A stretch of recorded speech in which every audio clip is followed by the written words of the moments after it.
This also made me audibly laugh out loud and choke on my drink when I read it. So in case you missed it, this kind of came out of nowhere, but somebody reported, quote from Bethesda, "We are in development on the next chapter, The Elder Scrolls 6. Even now, returning to Tamriel and playing early builds has us filled with the same joy, excitement, and promise of adventure." Now that sounds pretty wholesome at first, right? I mean, on the one hand, it's notable, like, wow, it's playable. They have a playable build. That's crazy, right? On the other hand, you're also like, they're already moving on from Starfield. Yeah, I'm sure they have a team working on the DLC and everything, but it just came out. I'm kind of surprised. I would have thought that they would have taken some more time, but whatever. This may be the very first time a Bethesda game has ever been in a playable state. Oh man, it's pretty funny. I'll give him that. Yeah, it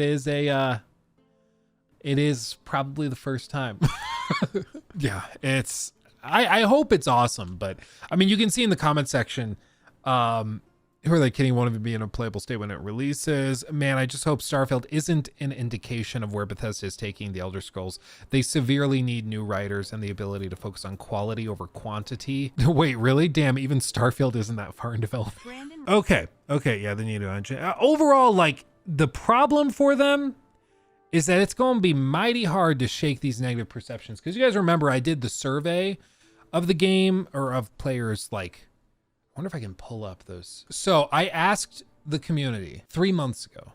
So after the dust had settled, I asked everybody, after Starfield, are you more or less excited for the Elder Scrolls 6? And 61% of players said they're less excited. 33 said indifferent, didn't really change. Only 6% said they played Starfield and were more excited after playing Starfield, which it doesn't take a genius to figure out. Like, when you play a game from a studio, you should play it and be like, wow, I can't wait to see what they do next.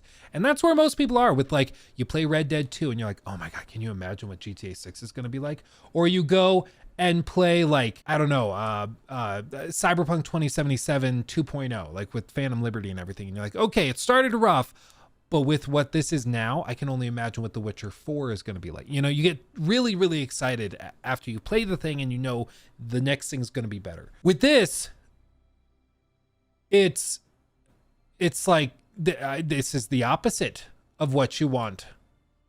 This is not what you want to see.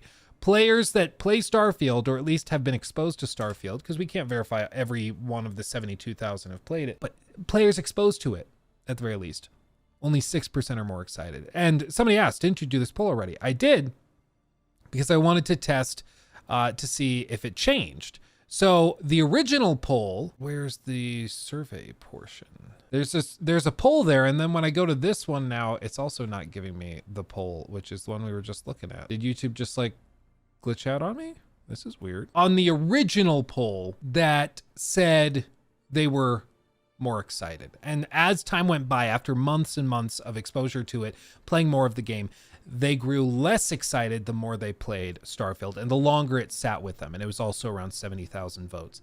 So at the very least, the consensus seems to be among the average gamer that voted on that survey, over 70,000 people. The consensus is that the more they were exposed to Starfield, the less excited they were for the next game. And overwhelmingly, people are less excited for the sequel than they are indifferent or more excited. And that's a big problem for Bethesda. And most of the frustrations people have can be boiled down to, like, frustrations with the technology, issues with, like, the engine, things like that. I don't know. I am hopeful, but time will tell. I think if they stick with the creation engine, even if they do a lot of work on it, it's going to be a big old uphill battle to overcome these negative perceptions. Why is there such a hard push for graphical enhancement when people literally just want a good story mechanics?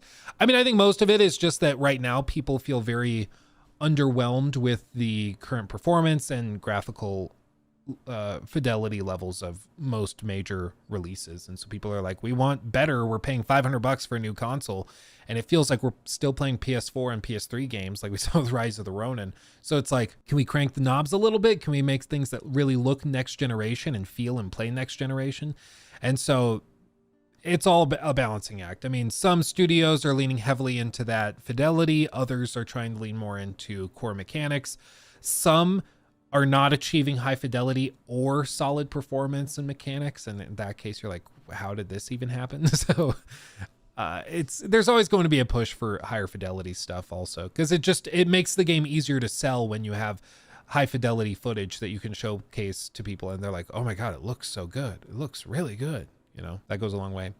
CDPR has an amazing engine and still chose to move to Unreal Engine 5. Don't know how Bethesda can stick with the Creation Engine when it's so flawed. I agree. I mean, that's a great way of putting it. Is it's like CDPR is choosing to move to Unreal Engine, and their Red Engine was so powerful, it made one of the most graphically impressive games of all time in the form of Cyberpunk, especially with the Phantom Liberty update with 2.0 and 2.1 and everything. So if they chose to move to Unreal, how does Bethesda get away with it? Like, how does Bethesda think that their tool is more viable than Unreal?